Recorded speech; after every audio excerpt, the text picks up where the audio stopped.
Yangi kelinni kiyimlari yarqirab turishi kerak degan gap bor, lekin nafaqat meni, balki erimni qora kiyimlari ham yarqiramaydigan bo'ldi. Bunga sabab esa ishlatayotgan parashoklarim. Na pastelimni oqartirib beradi, dog'larni ketkazib, na ustimdagi kiyimda yaxshi hid qoldiradi. Faqatgina allergiyani qo'zg'atadigan parashok hidi.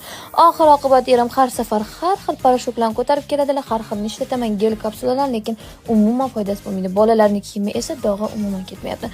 Har xil parashok ishlatib ko'rdim, hattoki eng zo'r deyilgan kapsulalarni lekin foydasi bo'lmadi. Va alal oqibat taqdirga shunday tan berdim-da, bari deb turib bitta kiyim 2 marotaba kirmoshini yuvishni o'rgandim. Boshqa iloji qolmadi. Endi uyga bozorlik qilamiz deb aylanib yuruvdik. O'sha internetda ko'rgan va hamma blogerlar maqtayotgan kapsulalarga ko'zim tushib qoldi. Xullas, men o'zimga yoqqanini tanladim, xo'jayinim o'zlariga yoqqanini tanladi. Lekin boring dedim-da, hammasidan bitta oldim. Maqtaganga yarasha ishlatib ko'rib, rezultatini aytish kerak deydi-to'g'rimi? Kopim Plus. Kir yuvadigan kapsula Koreyada ishlab chiqarilgan bo'lib, atir gulli, lavandali, dengizli, xullas bir 5 xil hidligi bor ekan. Men hammasidan bitta o'zimga oldim va menga eng yoqqani sakura bilan dengiz hidi bo'ldi. Prям xillasizlar, ishoninglar. Men hammasidan уже ishlatib bo'ldim. Yana bitta tomoni, bu bitta dona kapsulani o'zi 7 kilogramgacha ham kir yuvib olar ekan. 7 kilogramdan ko'proq bo'lsa, barabanga ichiga ikkita tashlavorasizlar bo'ldi. Voila, eski kiyimlarim hatto yangidek bo'lib, ranglari yorqin bo'lib qoldi. Menga shunaqa ham yoqdi.